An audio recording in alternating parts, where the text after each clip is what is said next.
ಸ್ನೇಹಿತರೆ, ಮೀಡಿಯಾ ಮಾಸ್ಟರ್ಸ್ಗೆ ಸ್ವಾಗತ ಸುಸ್ವಾಗತ. ಗೆಳೆಯರೆ, ಈ ಬಾರಿಯ ಚುನಾವಣೆ ಸಾಕಷ್ಟು ಪ್ರಥಮಗಳಿಗೆ ಕಾರಣ ಆಗಿದೆ. ಈ ಬಾರಿ ಎಲ್ಲರನ್ನೂ ಚುನಾವಣೆ ಗೆಲ್ಲಿಸಿದೆ. ಅದರಲ್ಲೂ ಮತಯಂತ್ರಗಳ ಬಗ್ಗೆ ಇದ್ದ ಆರೋಪಗಳನ್ನು ದೂರ ಮಾಡಿದೆ. ಚುನಾವಣಾ ಆಯೋಗದ ಮೇಲಿನ ನಂಬಿಕೆಯನ್ನು ಹೆಚ್ಚು ಮಾಡಿದೆ. ಅದಕ್ಕಿಂತ ಹೆಚ್ಚಾಗಿ ಈ ಬಾರಿ ನೋಟಾಗಿ ಬಿದ್ದ ಮತಗಳ ಪ್ರಮಾಣ ಕೂಡ ಹೆಚ್ಚಾಗಿದೆ. ಇತಿಹಾಸದಲ್ಲೇ ಮೊದಲ ಬಾರಿ ಅನ್ನೋ ಹಾಗೆ ಮಧ್ಯಪ್ರದೇಶದಲ್ಲಿ ಒಟ್ಟು ಚಲಾವಣೆಯಾದ ಮತಗಳ ಪೈಕಿ 14% ಮತಗಳು ನೋಟಾಗಿ ಬಿದ್ದಿವೆ. ಮತ್ತು ಗೆದ್ದ ಅಭ್ಯರ್ಥಿಯನ್ನು ಹೊರತುಪಡಿಸಿದರೆ ಎರಡನೇ ಸ್ಥಾನ ನೋಟಾಗೆ ಸಿಕ್ಕಿದೆ. ಇನ್ನು ಈ ಬಾರಿ ಭಾರತದಲ್ಲಿ ಮತದಾನದ ಪ್ರಮಾಣ ಕೂಡ ಹೆಚ್ಚಾಗಿದೆ. ಇಡೀ ಜಗತ್ತಲ್ಲಿ ಯಾವ ದೇಶದಲ್ಲೂ ಆಗದಷ್ಟು ಶೇಕಡವಾರು ಮತದಾನ ಭಾರತದಲ್ಲಾಗಿದೆ ಅಂತ ಬಿಸ್ನೆಸ್ ಸ್ಟ್ಯಾಂಡರ್ಡ್ನ ವರದಿ ಹೇಳ್ತಾ ಇದೆ. ಗೆಳೆಯರೆ, ಈ ಬಾರಿ ಭಾರತ ಚುನಾವಣೆಯ ವಿಷಯದಲ್ಲಿ ಬರೆದ ದಾಖಲೆಗಳೇನು ಮತ್ತು ಭಾರತದ ಚುನಾವಣಾ ಫಲಿತಾಂಶದ ಬಗ್ಗೆ ವಿದೇಶಿ ಮಾಧ್ಯಮಗಳು ಹೇಳ್ತಾ ಇರೋದೇನು ಅನ್ನೋ ಬಗ್ಗೆ ಒಂದಷ್ಟು ಇಂಟ್ರೆಸ್ಟಿಂಗ್ ವಿಷಯಗಳನ್ನು ನಾವಿಲ್ಲಿ ನೋಡೋಣ.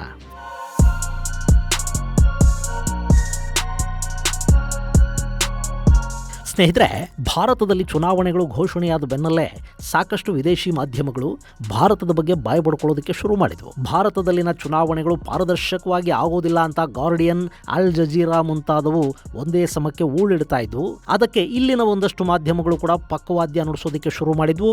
ಆದರೆ ಇಡೀ ಜಗತ್ತಿನ ಯಾವ ದೇಶದಲ್ಲೂ ನಡೆಯದಷ್ಟು ಪಾರದರ್ಶಕವಾಗಿ ಭಾರತದಲ್ಲಿ ಚುನಾವಣೆಗಳು ನಡೆದಿವೆ. ಹಾಗೆ ಇಡೀ ಜಗತ್ತು ಒಮ್ಮೆ ಅಚ್ಚರಿಯಿಂದ ನೋಡುವಷ್ಟು ಪ್ರಮಾಣದ ಮತದಾನ ಕೂಡ ನಮ್ಮಲ್ಲಿ ಆಗಿದೆ. ಬಿಸ್ನೆಸ್ ಸ್ಟ್ಯಾಂಡರ್ಡ್ನ ವರದಿಯ ಪ್ರಕಾರ ಭಾರತದಲ್ಲಿ ಈ ಬಾರಿಯ ಮತದಾನದ ಪ್ರಮಾಣ 64.2. ಒಟ್ಟು ಚಲಾವಣೆಯಾದ ಮತಗಳು ಸುಮಾರು 642 ಮಿಲಿಯನ್, ಅಂದರೆ 64 ಕೋಟಿ 20 ಲಕ್ಷ. ಅದರಲ್ಲಿ 31 ಕೋಟಿ ಮಹಿಳೆಯರು ಹಾಗೂ 33 ಕೋಟಿ ಪುರುಷರು ಮತ ಚಲಾಯಿಸಿದ್ದಾರೆ. ಈ ಮತದಾನದ ಪ್ರಮಾಣ ಇದೆಯಲ್ಲ, ಇದು G7 ದೇಶಗಳಲ್ಲಿ ಚಲಾವಣೆಯಾಗುವ ಒಟ್ಟು ಮತಗಳ 1.5 ಪಟ್ಟು. ಹಾಗೆ ಯುರೋಪಿನ 27 ದೇಶಗಳಲ್ಲಿ ಚಲಾವಣೆಯಾಗುವ ಮತಗಳ 2.5 ಪಟ್ಟು.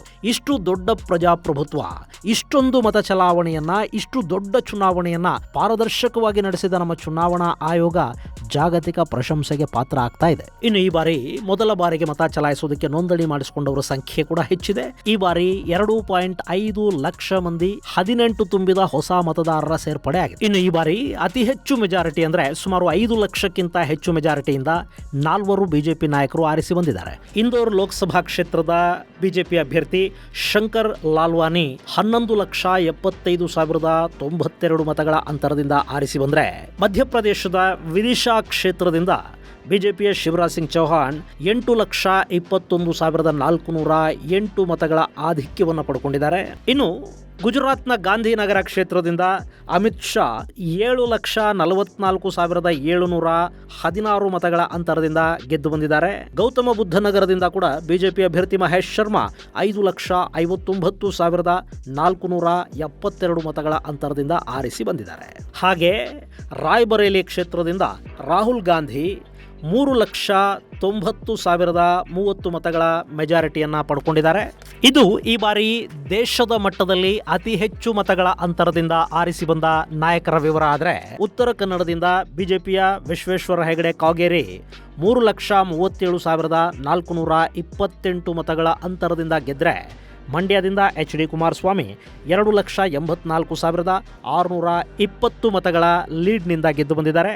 ಹಾಗೆ ಅತ್ಯಂತ ಕುತೂಹಲವನ್ನು ಕೆರಳಿಸಿದ್ದ ಬೆಂಗಳೂರು ಗ್ರಾಮಾಂತರ ಕ್ಷೇತ್ರದಲ್ಲಿ 2,68,094 ಮತಗಳ ಅಂತರದಿಂದ ಅಲ್ಲಿನ ಸಂಸದ ಸುರೇಶ್ ಅವರನ್ನ ಡಾಕ್ಟರ್ CN ಮಂಜುನಾಥ್ ಸೋಲಿಸಿದ್ದಾರೆ.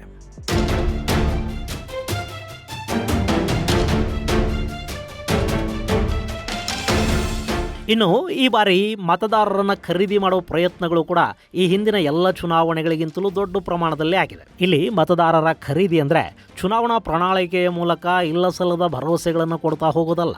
ಮತದಾರರಿಗೆ ಹಣ, ಸೀರೆ, ಬಹುಮಾನಗಳನ್ನು, ಗಿಫ್ಟ್ ವೋಚರ್ಗಳನ್ನು ಹಂಚೋದಿದೆಯಲ್ಲ, ಅದು ಈ ಬಾರಿ ಭಯಾನಕ ಪ್ರಮಾಣದಲ್ಲಾಗಿದೆ. ಇನ್ನು ಆರಿಸಿ ಬಂದರೆ, ಸರ್ಕಾರ ರಚನೆ ಮಾಡಿದರೆ ಅದು ಕೊಡ್ತೀವಿ, ಇದು ಕೊಡ್ತೀವಿ ಅನ್ನೋ ಭರವಸೆಗಳು ಬೇರೆ. ಹಂಗೆ ಹೇಳೋದಕ್ಕೇನು ಕಳ್ಕೋಬೇಕಾಗಿಲ್ಲ. ಮತ್ತು ಆರಿಸಿ ಬಂದರೆ ಆಗ ಜನರ ಹಣದಲ್ಲಿ ಹಣದಲ್ಲಿ ಅಂದರೆ ತೆರಿಗೆದಾರರ ಹಣದಲ್ಲಿ ಕೊಡುವ ಉಚಿತಗಳು ಬಹುಮಾನಗಳಿಗೆ ನಮ್ಮಲ್ಲಿ ಯಾವ ನಿಯಂತ್ರಣವೂ ಇಲ್ಲ.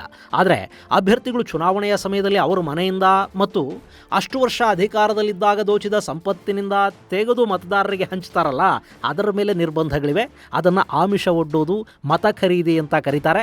ಈ ಬಾರಿ ಹಾಗೆ ಮತಗಳನ್ನು ಖರೀದಿ ಮಾಡೋದಕ್ಕೆ ಜನರಿಗೆ ಹಂಚೋದಕ್ಕೆ ತಗೊಂಡು ಹೋಗ್ತಾ ಇದ್ದ ಸುಮಾರು 10,000 ಕೋಟಿ ರೂಪಾಯಿಗಳ ಹಣವನ್ನು ಎಲೆಕ್ಷನ್ ಕಮಿಷನ್ ಸೀಸ್ ಮಾಡಿದೆ.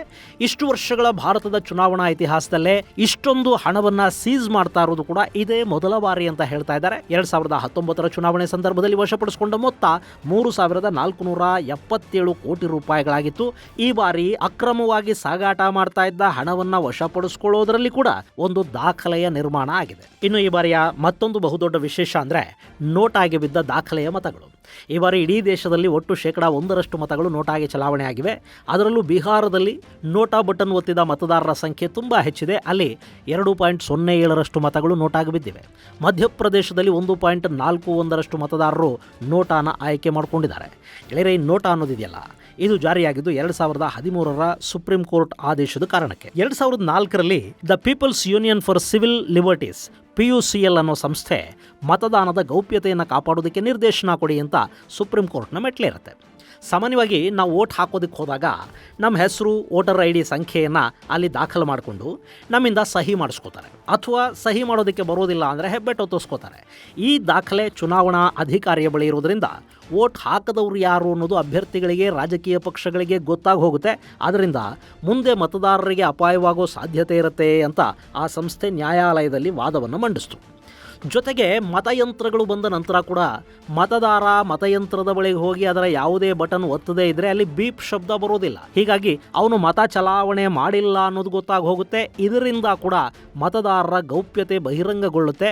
ಇದನ್ನು ತಪ್ಪಿಸೋದಕ್ಕೆ ನಿರ್ದೇಶನವನ್ನು ಕೊಡಬೇಕು ಅನ್ನೋದು PUCL ಮಾಡಿಕೊಂಡು ಮನವಿ. ಇದರ ಬಗ್ಗೆ ವಿಚಾರಣೆ ನಡೆಸಿದ ನ್ಯಾಯಾಲಯ ಚುನಾವಣಾ ಆಯೋಗಕ್ಕೆ ಈ ಬಗ್ಗೆ ಕ್ರಮ ಕೈಗೊಳ್ಳೋದಕ್ಕೆ ಆದೇಶವನ್ನು ಕೊಡ್ತು ಮತ್ತು ಅದರ ಪ್ರಕಾರ ಯಾವ ಮತದಾರನಿಗೆ ಮೇಲೆ ಕಾಣಿಸಿದ ಎಲ್ಲ ಅಭ್ಯರ್ಥಿಗಳು ಬೇಡ ಅನ್ಸುತ್ತೆ, ಯಾರಿಗೂ ತನ್ನ ಮತವನ್ನು ನೀಡೋದಕ್ಕೆ ಇಷ್ಟ ಇಲ್ಲದೇ ಇದ್ದರೆ ಅಂಥ ಅಭ್ಯರ್ಥಿ ನೋಟಾ ಅಂದರೆ ನನ್ ಆಫ್ ದ ಅಬೋವ್ ಅನ್ನೋ ಬಟನನ್ನು ಪ್ರೆಸ್ ಮಾಡಬಹುದು. ಸೊ ಹೀಗಾಗಿ ಮತಯಂತ್ರದ ಕೊನೆಯಲ್ಲಿ ಈ ನೋಟಾ ಬಟನನ್ನು ಕೊಡಲಾಯಿತು. ಇನ್ನು ಈ ನೋಟಾ ಅನ್ನೋದು ಜಾರಿಗೆ ಬಂದದ್ದು ಅಕ್ಟೋಬರ್ 2013ರಿಂದ. ಇನ್ನು ಈ ಬಾರಿ ಅಂದರೆ 2024 ಚುನಾವಣೆಯಲ್ಲಿ ಅತಿ ಹೆಚ್ಚು ನೋಟಾ ಮತಗಳು ಚಲಾವಣೆ ಆಗಿವೆ. ಅದರಲ್ಲೂ ಅತಿ ಹೆಚ್ಚು ಮತಗಳು ನೋಟಾಗಿ ಬಿದ್ದಿರೋದು ಇಂದೋರಲ್ಲಿ ಬಿಜೆಪಿಯ ಅಭ್ಯರ್ಥಿ ಶಂಕರ್ ಲಾಲ್ವಾನಿ ಸುಮಾರು 11.25 ಲಕ್ಷ ಮತಗಳ ಲೀಡ್ನಿಂದ ಗೆದ್ದು ಬಂದಿದ್ದಾರೆ. ಅವರ ಪ್ರತಿಸ್ಪರ್ಧಿ ಮತ್ತು ಅವರ ನಂತರ ಅಲ್ಲಿ ಹೆಚ್ಚು ಮತಗಳನ್ನು ಪಡ್ಕೊಂಡಿರೋದು ನೋಟಾನೇ. ಗೆಳೆಯರೆ, ಈ ಕ್ಷೇತ್ರವನ್ನ 1989ರಿಂದ ಸತತವಾಗಿ ಬಿಜೆಪಿ ಗೆಲ್ತಾ ಬರ್ತಾ ಇದೆ. ಅಲ್ಲಿ ಈ ಬಾರಿ ಕಾಂಗ್ರೆಸ್ ಅಕ್ಷಯ್ ಬಾಮ್ ಕಾಂತಿ ಅನ್ನೋ ಅಭ್ಯರ್ಥಿಗೆ ಟಿಕೆಟ್ ಅನ್ನು ಕೊಟ್ಟಿತ್ತು. ಆದ್ರೆ ಆತ ಕಡೆ ಕ್ಷಣದಲ್ಲಿ ನಾಮಿನೇಷನ್ ಅನ್ನ ಹಿಂದಕ್ಕೆ ಪಡ್ಕೊಂಡು ಬಿಟ್ರು. ಇದರಿಂದಾಗಿ ಅಲ್ಲಿ ಕಾಂಗ್ರೆಸ್ ಪಕ್ಷಕ್ಕೆ ಅಭ್ಯರ್ಥಿ ಇಲ್ಲದ ಹಾಗಾಯ್ತು. ಬಾಮ್ ಬಿಜೆಪಿ ಜೊತೆ ಕಾಣಿಸ್ಕೊಳ್ಳೋದಕ್ಕೆ ಶುರು ಮಾಡಿದ್ರು. ಇದರಿಂದಾಗಿ ಕಾಂಗ್ರೆಸ್ ಅಲ್ಲಿ ಬಿಜೆಪಿಗೆ ಪಾಠ ಕಲಿಸೋದಕ್ಕೆ ಕಾಂಗ್ರೆಸ್ನ ಮತದಾರರು ನೋಟಾಗಿ ಮತ ಹಾಕಿ ಅಂತ ಕ್ಯಾಂಪೇನ್ ಅನ್ನು ಶುರು ಮಾಡ್ತು. ಅದರ ಪರಿಣಾಮ ಅಲ್ಲಿ ನೋಟಾಗಿ ಅತಿ ಹೆಚ್ಚು ಮತಗಳು ಚಲಾವಣೆ ಆಗಿವೆ. ಬಿಜೆಪಿ ಅಭ್ಯರ್ಥಿ 11,75,092 ಮೆಜಾರಿಟಿಯಿಂದ ಗೆದ್ದು ಬಂದ್ರೆ ನೋಟಾಗಿ ಅಲ್ಲಿ 2,18,000 ಮತಗಳು ಬಿದ್ದಿವೆ. ಇದು ಇದುವರೆಗಿನ ಇತಿಹಾಸದಲ್ಲಿ ನೋಟಾಗಿ ಚಲಾವಣೆಯಾದ ಅತಿ ಹೆಚ್ಚು ಮತಗಳು ಅಂತ ಹೇಳಲಾಗ್ತಾ ಇದೆ. ಹಾಗೆ ಈ ಬಾರಿ ಆಂಧ್ರ ಪ್ರದೇಶದ ಅರಕು ಕ್ಷೇತ್ರ ಅತಿ ಹೆಚ್ಚು ನೋಟಾ ಮತಗಳನ್ನ ಪಡ್ಕೊಂಡ 2ನೇ ಕ್ಷೇತ್ರ ಅನ್ನಿಸ್ಕೋತಾ ಇದೆ. ಅಲ್ಲಿ 50,470 ಮತಗಳು ನೋಟಾ ಪಾಲಾಗಿವೆ. ಇನ್ನು ಬಿಹಾರದ ಗೋಪಾಲ್ಗಂಜಲ್ಲಿ 2014ರಲ್ಲಿ 51,000 ಮತಗಳು ನೋಟಾಗಿ ಬಂದಿದ್ವು. ಅವು ಈ ಬಾರಿ 42,863ಕ್ಕೆ ಇಳಿಕೆಯಾಗಿದೆ. ಅಲ್ಲಿ 4.03% ಮತಗಳನ್ನ ನೋಟಾ ಪಡ್ಕೊಂಡಿದೆ. ಹಾಗೆ ಒಡಿಶಾದ ನಬರಂಗಪುರಲ್ಲಿ 43,268 ಮತಗಳು ನೋಟಾಗಿ ಬಿದ್ದಿವೆ. ಕೋರಾಪುಟ್ ಅಲ್ಲಿ 37,131, ಬಿಹಾರದ ಹಾಜಿಪುರದಲ್ಲಿ 36,927, ಹಾಗೆ ಬಿಹಾರದ ಜಾಂಜಾರ್ಪುರಲ್ಲಿ 35,928, ಗುಜರಾತ್ನ ದಾಹೋಡ್ ಅಲ್ಲಿ 34,938, ಛತ್ತೀಸ್ಗಢದ ಬಸ್ತಾರ್ ಕ್ಷೇತ್ರದಲ್ಲಿ 36,758 ಮತಗಳು ನೋಟಾ ಪಾಲಾಗಿವೆ. ಇನ್ನು ನಮ್ಮ ಕರ್ನಾಟಕದ ವಿಷಯಕ್ಕೆ ಬರೋದಾದ್ರೆ, ದಕ್ಷಿಣ ಕನ್ನಡದಲ್ಲಿ ಸೌಜನ್ಯ ಪರ ಹೋರಾಟ ಮಾಡ್ತಾ ಇರೋ ಕಾರ್ಯಕರ್ತರು ಈ ಬಾರಿ ನೋಟಾಗೆ ಮತ ಚಲಾವಣೆ ಮಾಡೋದಕ್ಕೆ ಕರೆ ಕೊಟ್ಟಿದ್ರು ಮತ್ತು ಅದಕ್ಕಾಗಿ ಒಂದು ಅಭಿಯಾನವನ್ನಲ್ಲಿ ಮಾಡಲಾಯಿತು. ಅದರ ಪರಿಣಾಮ ದಕ್ಷಿಣ ಕನ್ನಡದಲ್ಲಿ ಈ ಬಾರಿ ನೋಟಾಗೆ ಬಿದ್ದ ಮತಗಳ ಪ್ರಮಾಣ ಹೆಚ್ಚಾಗಿದೆ. ಅಲ್ಲಿ 23,576 ಮತಗಳು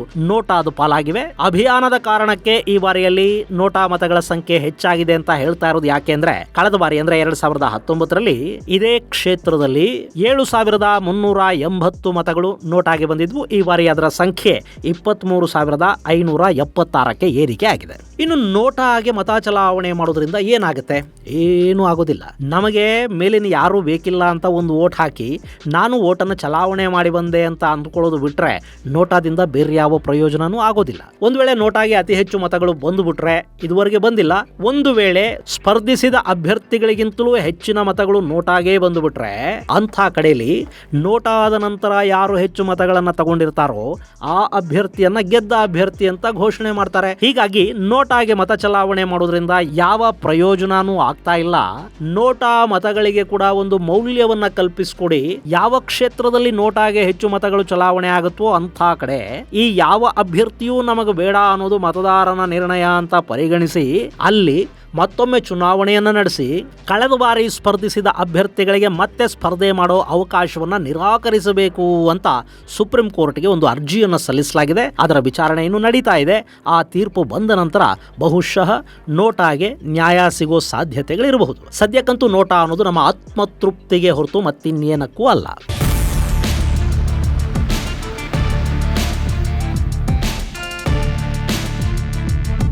ಇನ್ನು ಗೆಳೆಯರೆ, ಈ ಬಾರಿಯ ಚುನಾವಣಾ ಫಲಿತಾಂಶದ ಬಗ್ಗೆ ಸಾಕಷ್ಟು ವಿದೇಶಿ ಮಾಧ್ಯಮಗಳು ಅಚ್ಚರಿಯನ್ನ ವ್ಯಕ್ತಪಡಿಸಿವೆ. ಅದರಲ್ಲೂ ನಮ್ಮ ಪಕ್ಕದ ಚೈನಾ ಈ ಬಾರಿ ಭಾರತದಲ್ಲಿ ಬಲಿಷ್ಠ ಸರ್ಕಾರ ರಚನೆ ಆಗ್ತಾ ಇಲ್ಲ ಅನ್ನೋ ಕಾರಣಕ್ಕೆ ತುಂಬಾ ಸಂತೋಷವನ್ನು ವ್ಯಕ್ತಪಡಿಸಿದೆ. ಚೈನಾದ ಕೈಗಾರಿಕಾ ಅಭಿವೃದ್ಧಿಯ ಜೊತೆಗೆ ಪೈಪೋಟಿಗಿಳಿಯುವ ಭಾರತದ ಪ್ರಧಾನಿ ನರೇಂದ್ರ ಮೋದಿ ಅವರ ಮಹತ್ವಾಕಾಂಕ್ಷೆ ಇನ್ನು ಮಸುಕಾಗಲಿದೆ ಅಂತ ಚೈನಾ ಸರ್ಕಾರದ ಮುಖವಾಣಿ ಗ್ಲೋಬಲ್ ಟೈಮ್ಸ್ ಬರೆದಿದೆ. Needing help to stay in power, Modi losses is ಅವರ ಇನ್ವಿನ್ಸಿಬಿಲಿಟಿ. ಅಂದ್ರೆ ಅಧಿಕಾರದಲ್ಲಿ ಮುಂದುವರಿಯೋದಕ್ಕೆ ಮತ್ತೊಬ್ಬರ ಸಹಾಯ ಬೇಕು, ಮೋದಿ ಅವರ ಅಜೇಯತೆಯ ಪ್ರಭಾವಳಿಯನ್ನ ಕಳ್ಕೊಂಡಿದ್ದಾರೆ ಅಂತ ನ್ಯೂಯಾರ್ಕ್ ಟೈಮ್ಸ್ ಹೆಡ್ಲೈನ್ ಅನ್ನು ಕೊಟ್ಟಿದೆ. ಇನ್ನು ಭಾರತದ ಅತ್ಯಂತ ಬಡವರ್ಗ ಮೋದಿ ನೇತೃತ್ವದ ಭಾರತೀಯ ಜನತಾ ಪಕ್ಷದ ನಾಗಾಲೋಟಕ್ಕೆ ಕಡಿವಾಣವನ್ನ ಹಾಕಿದೆ ಅಂತ ಲಂಡನ್ನ ದಿ ಟೈಮ್ಸ್ ಅಭಿಪ್ರಾಯಪಟ್ಟಿದೆ. ಈ ಹಿಂದಿನ ಬಿಜೆಪಿ ಸರ್ಕಾರದ ಆರ್ಥಿಕ ನೀತಿಗಳ ಪರಿಣಾಮ ಭಾರತದ ಅತ್ಯಂತ ಬಡವರ್ಗ ಈ ಬಾರಿ ಬಿಜೆಪಿಯ ವಿರುದ್ಧ ಮತ ಚಲಾಯಿಸಿದೆ ಅನ್ನೋದು ದಿ ಟೈಮ್ಸ್ ವ್ಯಕ್ತಪಡಿಸಿರುವ ಅಭಿಪ್ರಾಯ. ಇನ್ನು ಜರ್ಮನಿಯ DW ಮೋದಿ ನೇತೃತ್ವದ ಭಾರತೀಯ ಜನತಾ ಪಕ್ಷ ಸಂಪೂರ್ಣ ಬಹುಮತವನ್ನು ಪಡ್ಕೊಳ್ಳೋದರಲ್ಲಿ ವಿಫಲವಾಗಿದೆ. ಪ್ರತಿಪಕ್ಷಗಳು ಅಲ್ಲಿ ಒಂದಷ್ಟು ಸಾಧನೆ ಮಾಡಿವೆ ಅಂತ ಬರೆದಿದೆ.